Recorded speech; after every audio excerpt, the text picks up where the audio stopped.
Okay guys, so I have something for you. I believe that Deontay Wilder has finally admitted that he will continue to duck Anthony Joshua for the duration of his career, and he will never get in there, in the ring, under the lights against Anthony Joshua for the undisputed fight. Now, the reason I believe this, it hasn't been announced, but there is a reliable source saying that Deontay Wilder's next two opponents after Dominic Breazeale will be Luis Ortiz and then Adam Kownacki. Now this points to the fact that he has no intentions of getting in there with Anthony Joshua, he has no intentions of fighting the Tyson Fury rematch, so where does that leave Deontay Wilder?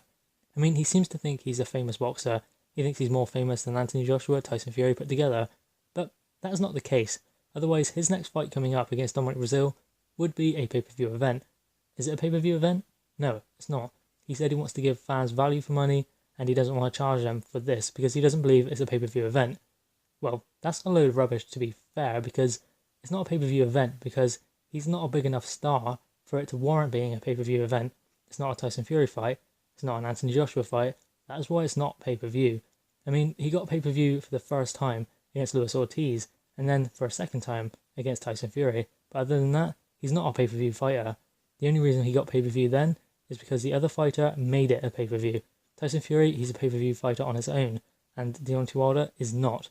I find it rather funny how they continue to change their story. He says he won't be fighting Anthony Joshua for the duration of 2019. He wants that fight in 2020. The big fight, the big showdown, big event in 2020. Build the fight a bit more. Okay, well, that's a good idea. Okay, build the fight a bit more. How long have you been building the fight now? 2 years. How long have you been talking about it? 2 years. Have you got in the ring with him yet? No. So, I mean, after 2 years, hasn't the fight been built enough? Does it need more building? And is it even really about the magnitude of the fight, or is it becoming one face, one name, one champion, undisputed? So, I mean, I don't really know what their angle is here. Shelley Finkel seems to be behind Deontay Wilder 100%. Deontay Wilder maybe listens a bit too much to Shelley Finkel. Shelley Finkel has some ridiculous ideas, and he comes out with these silly facts about Anthony Joshua being the one who is ducking, and Eddie Hearn not putting together a good enough deal for them, yet they accepted a deal of 15 million. Then, when a contract was put into place, they refused it. They would not sign it. They would not even look it over. I mean, if they accepted the offer, then why not sign the contract? If that was a rubbish offer, then why did they accept it?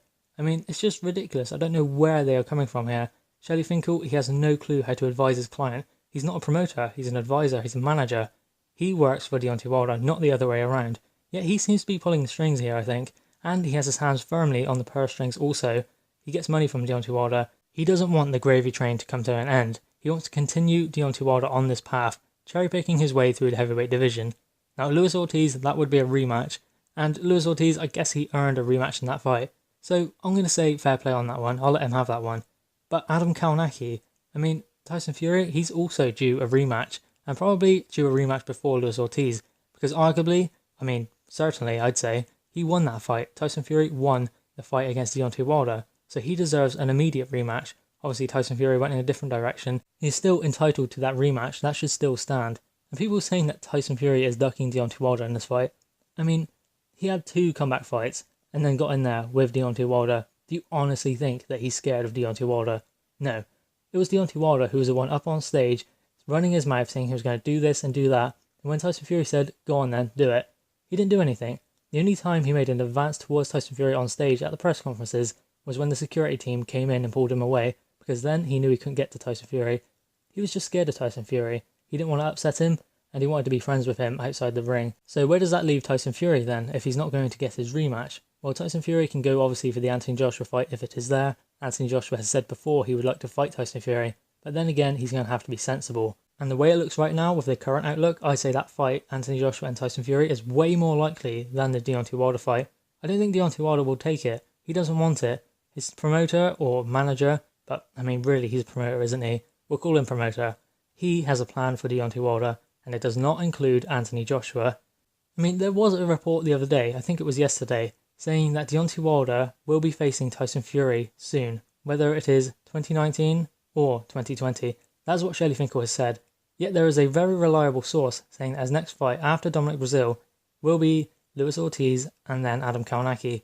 So I don't know what their plan is, I don't know what they are planning here, or whether they are just trying to stay in the media eye, but they are certainly doing the same thing again, using Anthony Joshua's name in order to sell fights.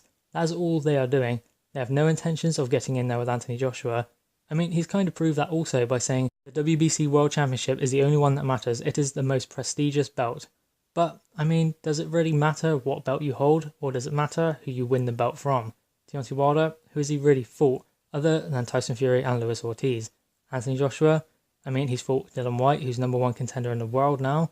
He has fought Dominic Breazeale, who is Deontay Wilder's next opponent. He has fought Alexander Povetkin, Vladimir Klitschko, Joseph Parker, and Carlos Takam, all of whom are still fighting at the top level in the heavyweight division. Put it this way, guys, a liar will change their story, whereas someone who is telling the truth cannot change their story because they have one story to tell, and that is the truth. How many times has Deontay Wilder changed his story? Well, I have explained some of them today, but there are plenty more. But make of that what you will. Deontay Wilder changes the goalposts whenever he wants, and his manager is just the same, Shelly Finkel. Or should we call him promoter now? Guys, what are your thoughts on this? Please drop your thoughts in the comments below. Please like the video and subscribe for more content. Thank you guys.